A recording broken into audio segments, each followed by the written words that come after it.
Hello, everyone, and welcome to The Advisor. I'm Lisa Urbanski, co-host of the show, back with Dr. Susan Landers. And last time her and I podcasted together, we talked about midlife transitions, which was a perfect topic on that day. I was going through some things. So we had a really, really awesome podcast. If you have not checked out that episode, go back on our platform, look for Dr. Susan Landers, and listen to all of them.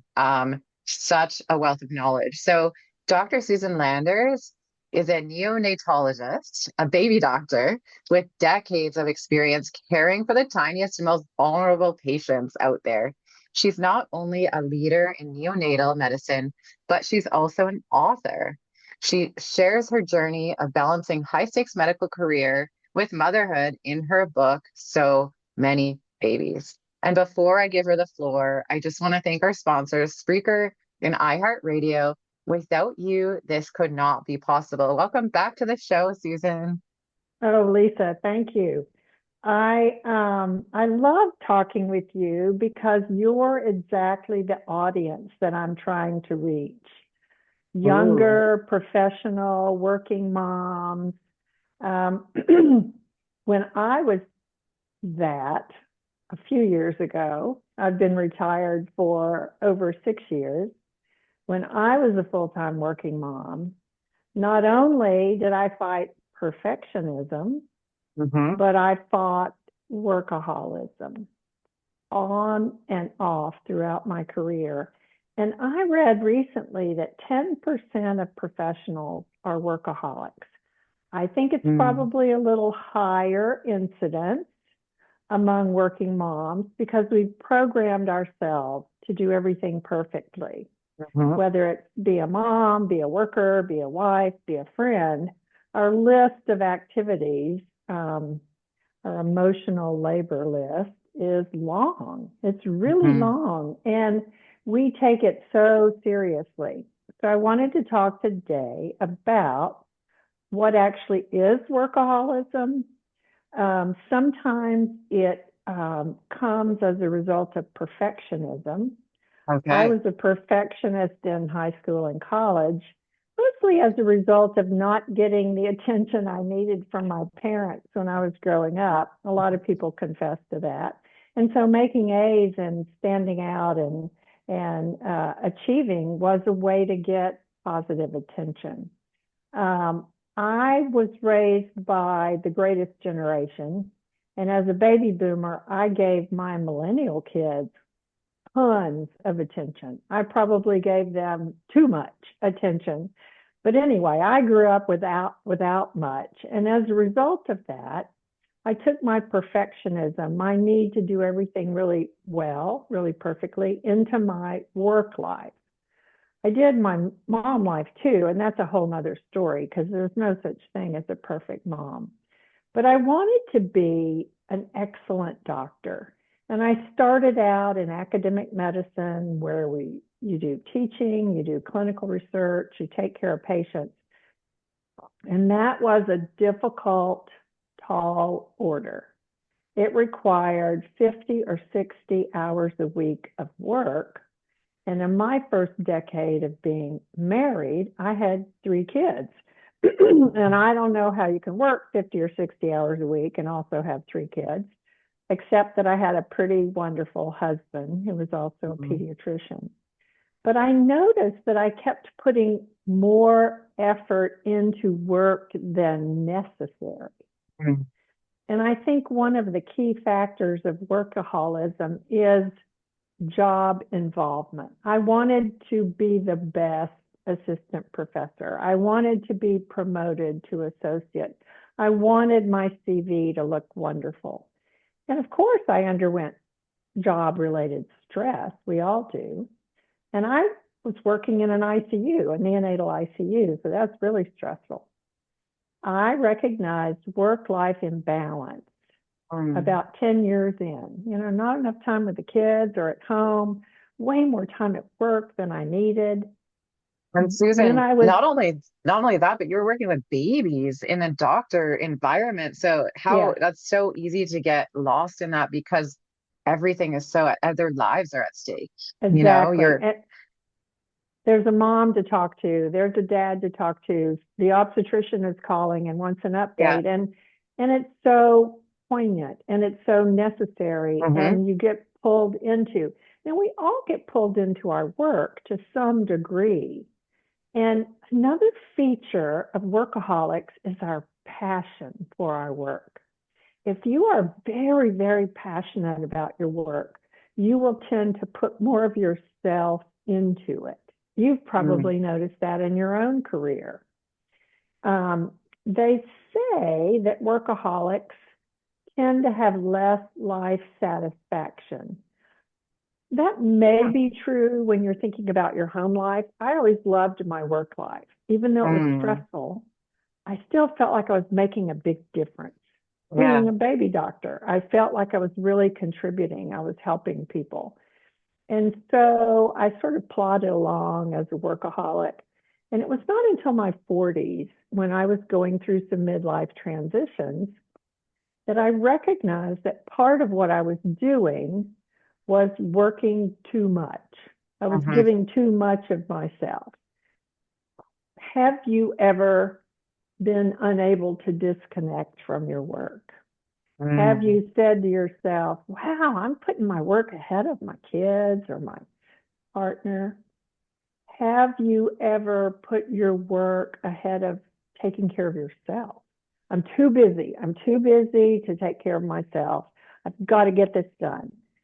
Have you ever taken on a project that you knew would be too much, that Hmm. you were already doing enough, and somebody like Stacy said, Lisa, can you please take this? And you said, well, of course, because you wouldn't want to disappoint her, and you knew you could do it, but you were already doing plenty.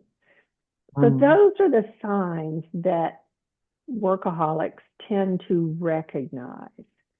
Sometimes we can't sleep if we have an unfinished task. Sometimes we just think about work while we're at home. And I did catch myself thinking about patience while I was interacting with my children. And that's not the way we want to interact with our family members. Mhm. Um, some workaholics can be obsessed with work related success. In various professions, I hear people talk about how they really want to achieve, how they want to get distinction, how they want to put in the hours, how they want to get noticed more than just for the money. The work becomes the primary output more than the need for money. And I don't know if I was ever there. Maybe I was when I wanted to get promoted. Um, One thing in my mid 40s that helped me recognize my workaholism was that I felt really guilty about not being at home enough. Have you ever felt that way? Yeah. So the other day, I'm brand new solopreneur and downstairs in my little office corner and it's been like 12 hours and I'm like, oh my God, I haven't even gone up and like talked to Matt, my partner. And so I went up and I started feeling really guilty and I knocked on his office door and I'm like, are we good? Like, am I giving you enough? And like, so I just felt that in the moment because I was like, Mm-hmm. what's Mm-hmm. important here? My work is important, but I don't want to lose those people. That's what's most important to me. So I'm Right. like very uber aware, but I could see how that would be challenging. Well, if your listeners, our listeners, find themselves thinking about work more than their partner, their relationship, Hmm. more than their children, or at home with their partner or their children thinking about work, that's Yeah, kind of a big red flag. When we're worried about our work related performance, right, when we are losing sleep in order to get projects done, to get tasks finished, right. um, when we go to work to avoid dealing with problems at home. I Ooh, never I've had been that. there. Oh, have you really? I've never Oh. quite been there, but I talk to people who are like that. They'll come in and say, oh my God, I'm so glad I had to work today because so and so is driving me crazy. And so all of those are signs. that we're working too much. We're Mm. overworking. It's more than necessary to fulfill our professional lives. Yeah. So, what do you do if you think you might be a workaholic? I'm talking to you listeners who are recognizing some of these characteristics in yourself. What do you do? What strategies do you use? One of the best ones, Lisa, that I discovered was called the Eisenhower Matrix. Mm. General Eisenhower, who later became president, taught his soldiers that there were four ways to assess projects. You decided if it was urgent, if it was important, if it was not urgent, and not important. And he Okay. drew a matrix of four boxes. And all the tasks, Quadrants, right? yes, four Quadrants. quadrants, Yeah. exactly. And all the tasks had to be assigned urgent and important. And of course, those you do first, urgent but not important. Those you do later in the day, but you get to them. Not urgent, not important, ditch it or delegate it. Hmm. And then important but not urgent, do it later. And so looking at that quadrant way to assign tasks helps workaholics because we tend to put everything in urgent and important. And it's not. It's not all urgent. Some of it's important and not urgent. Yeah. And we have to teach ourselves to distinguish between those characteristics. The other thing we have to do is reinvent our to-do list. Mhm. I don't know if you're like me, but man, I was a do list fanatic. I had do lists all the time, and I took great pleasure in striking out Ooh, whatever I accomplished. I love that feeling, Susan. Yes, I know. I It's a little dopamine surge because you go, I did that. did it. And so the recommendation is to make your to-do list pieces of your task and not the task so that you get to strike out smaller parts of what you're doing. Mhm. Because you cannot accomplish everything on your to-do list every day. You can maybe get the first few. Of course, the biggie for all of us workaholics is learning to say no. I had a Mhm. professor of pediatrics look at me and she said, Susan, no is a complete sentence. Yeah, You have to learn to say no. totally. Thank you for asking me. I can't do that right now. You have to learn to delegate. So And saying empowering. no and delegating are really two different things. If you have a secretary, if you have an assistant, delegating is perhaps easier, but it still forces us to say, no, I don't need to do this, or no, I'm going to get her or him to do this for me. And it's still a form of no. So the big rule for your listeners is no is a complete sentence.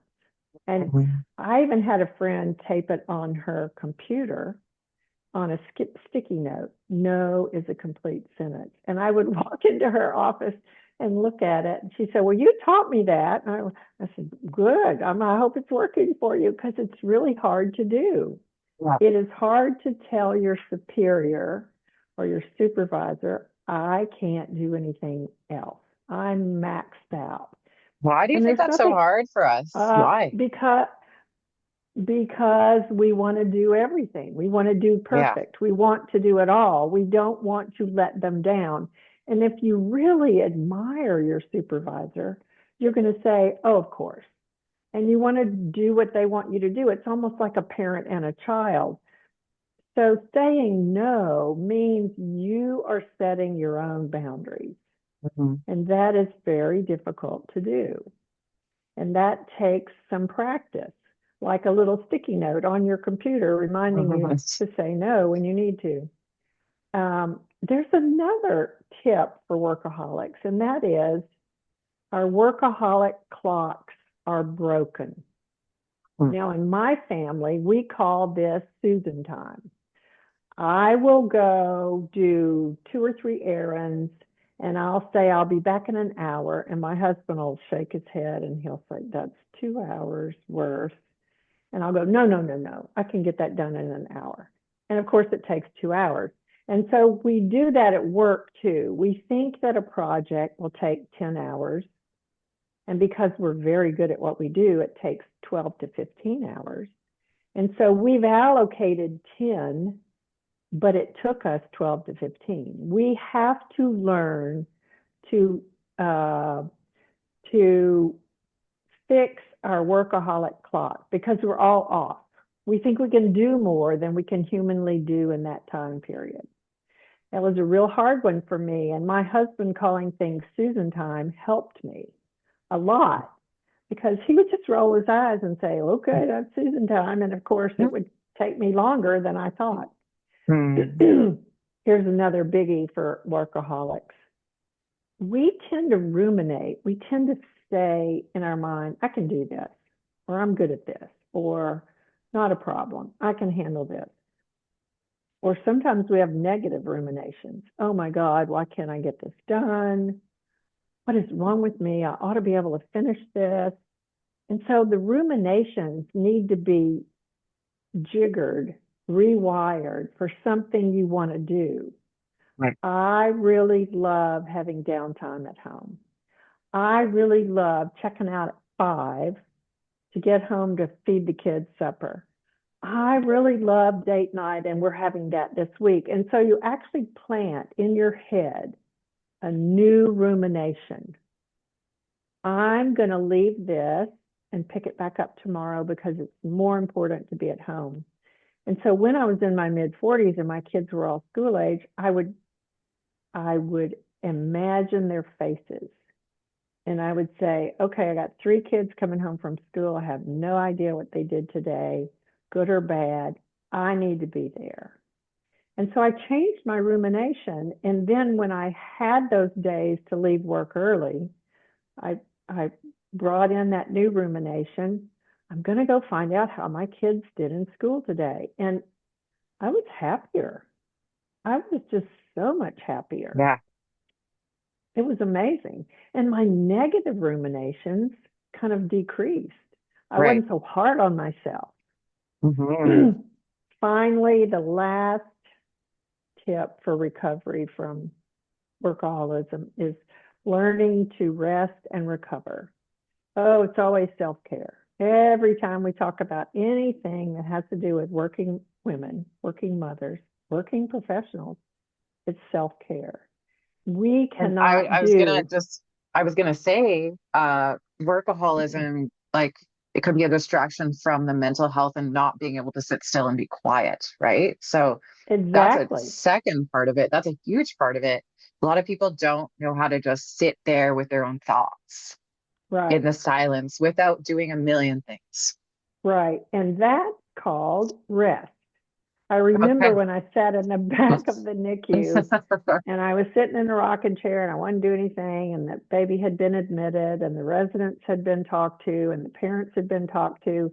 And somebody walked up and said, what are you doing? And I said, I'm resting. And I was just rocking in this big rocking chair.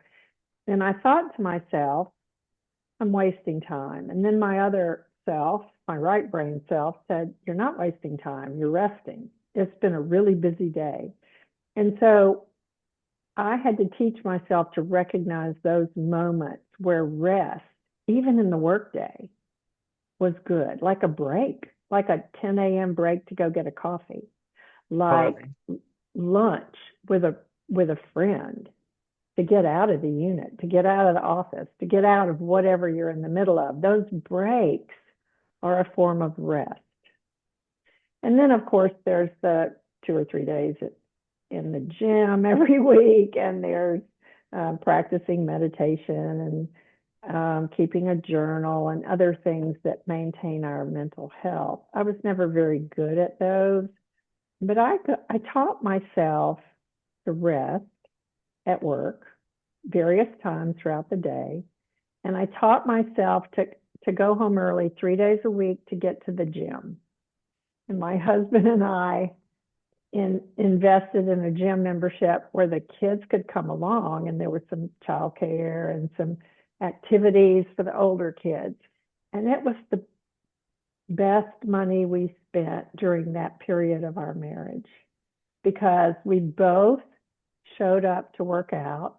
Our kids came, the nanny brought the kids. They had something to do, and we had forced ourselves to leave work early, and we only did it. I think it might have been 2 days a week, and I'm not sure it was 3 days a week. And that helped me so much to work less, to work better. I was still passionate. I was still a perfectionist, but I wasn't driven by my work.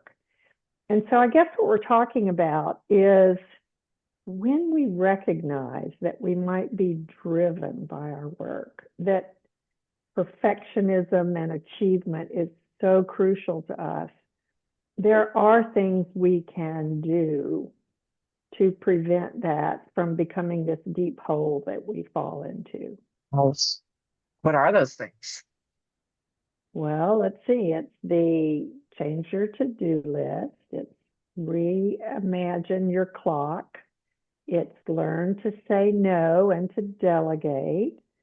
It's use the matrix, the Eisenhower matrix, and it's teach yourself to rest and recover by whatever means you like the most. Mhm. Can I ask you a personal question, Susan? Of course, of course. Do you still consider yourself a perfectionist, or do you feel like you're what do you call it? A functioning perfectionist, a Yes, healed perfectionist, or where are you now in life after all of that? that's a good question. After I retired, I wrote my memoir, Too Many Babies, and I Mm, wrote down all the stories about the NICU babies and parents that I had really loved, and they were inspiring and courageous. And I was perfectionistic in writing those stories yeah, of and course. getting permission from the parents. And then as I added my own life story into the book, that was a perfectionistic thing to do. And then I tried to get the book published, which took about 18 months. It's not easy getting a book published these days. I did not do that perfectly. I had to have people help me with that. And I still write. Lisa, I write a newsletter on Substack called Moms Matter. Beautiful. And I think I'm kind of perfectionistic with that. But every now and then I'll work on a newsletter for an hour or two and I'll leave it. And the next day I'll come back and edit. And I'll say, it's not quite perfect, but I make myself post it anyway. And I read that if you are a perfectionist, you have to just sort of challenge yourself short of perfection. So what I've been doing, I guess I'm a recovered perfectionist because I'm writing as much for me as I am for working moms. And I don't think working moms really care if I make a mistake or misspell Mm, a word or the sentence is not perfect. And it's really good for me to write something that's not perfect, that's real, that mhm. has emotion and feeling, but it's not perfect. So I would call myself a recovering perfectionist. Mm, beautiful. And Susan, if I wouldn't have started doing things messy, I would never be doing anything at all because I share the same traits that you're speaking of, is always needing to be perfect. And I used to be like that. And I just said one day, like, this isn't right. This doesn't feel good. And then I just started doing things messy and then things kind of fell into place. And now I'm okay with it. So it's awesome. Messy. Now that, oh, I wish you could see my desk. It's really pretty messy. Oh And my God, if you could see mine, you'd be like the same. and so a perfectionist wouldn't have a messy desk. So, okay, we're good on that. And my daughter looks at my phone and she goes, I can't believe your phone is the biggest mess, Mom. You're such a What? perfectionist. And my In what phone is a way? huge mess. She thinks I'm supposed to have all my icons orderly and grouped and Oh, I don't wow. know. Yeah. So no way, no way. So I'm a Wow. recovering perfectionist and I'm no longer a workaholic, but I do miss my work. I think I think it's wonderful to have passion about work. I think it's Yeah. wonderful to like what you do. Oh God, if you can like your job and get paid to do it, that is heaven. That is really Hmm. heaven. I mean, it may be better for some people to stay at home with kids, but if you like to work and you like to contribute, it's just it's just the best to Hmm. get paid to do something that you enjoy doing. I agree. I agree. Let your butterfly wings out and fly. Um, Yes. Talk to us about your book. So many babies. I see it sitting right next to you. Looks Oh yeah. beautiful. Talk to us about it. It is a memoir written about a working mother who took 30 years to figure out how to be a good enough mother, and a neonatologist who cared for various kinds of critically ill babies and their Mm, parents. And I picked all of these different cases that would highlight the kinds of babies and illnesses that we see in the NICU, because that's really a kind of a special private place. Unless you've had a premature infant or a baby born with a birth defect, you don't usually get to the NICU. Only 5% of deliveries need intensive care. The other 95% of birth deliveries are normal kids, normal newborns. So I wanted to give people a picture of what the NICU was really like. Some of your listeners may have had a premature baby or had a baby in the NICU. They'll love this book. Some of your listeners may be nurses who worked in the hospital. They'll love the book. And working mothers always tell me, oh my God, I can't believe you struggle with the same things I do. And I would say, what do you mean? They'd say, well, like you're worried about sibling rivalry and you're worried about your kid being a biter and you're worried about your kid acting up at school and you're worried about your kid with dyslexia and then you're worried about how the teenagers act. And I said, yeah, honey, that's just mom stuff. We all worry about that. That's all mhm, mom stuff.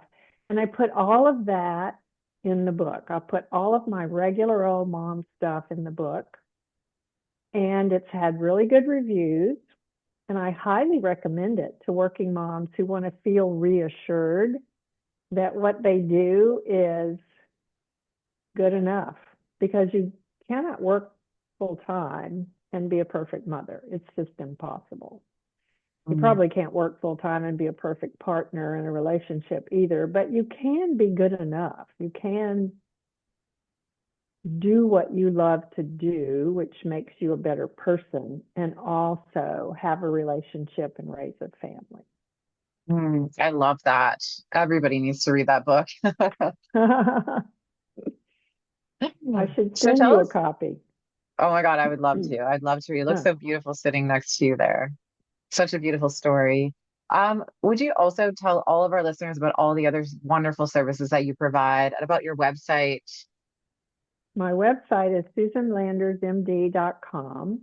I have a blog there where I write about things that I think are interesting for parents, Hmm. things that have to do with pregnancy and breastfeeding and maternal health, things that are about child health.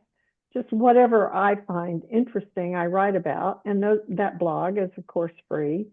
I also have some parent resources, a checklist for moms who think they might be burnout, a self-assessment checklist for moms. Uh, I have a couple of ebooks. One is called Defeating Burnout on my website, available, and I wrote it specifically for working moms. You can subscribe to my newsletter there. My newsletter is on Substack, and it's called Moms Matter. It's easy to find. There are lots of good Substack newsletters about parenting, but I chose to write about things that I thought made a big difference for being a mom, feeling like you were an okay mom, like you were good enough. And so that's what I highlight in my newsletter. I also have a form there where people can contact me if they want to talk or write or collaborate on anything. So I've got a book, I've got a newsletter, I've got a website with blogs, and maybe I am still a workaholic. Oh dear. And you have like a whole history of so much experience and knowledge.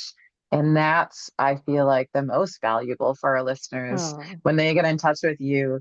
Like you have so much experience. So what a thank you. rewarding job. Thank you for noticing that. Yeah, when you get older, sometimes you worry that people don't want to hear from elders. And I think that those of us who've been around the block, so to speak, have some Mhm. things to offer. You know, we've made a Yeah. lot of mistakes. And if we're honest and willing to talk about them, it could help someone. And that's Mm. what I'm trying to do, just help others.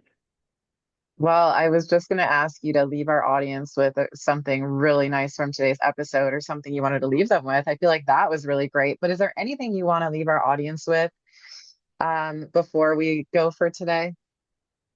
If you're a workaholic and if you're perfectionistic, it's understandable, it's common, and you can do something to be happier. You can learn to set some boundaries around your work and your home life, and you can absolutely learn how to balance your work life and your home life. It's doable. We all struggle through it.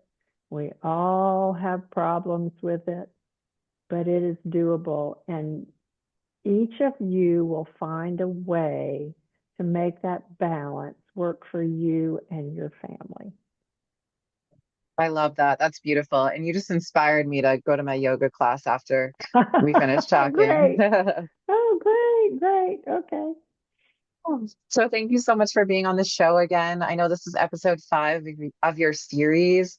You guys got to go back and check out episodes 1 through 4. They were just so amazing. Again, the last episode we talked about midlife transitions and what that's like.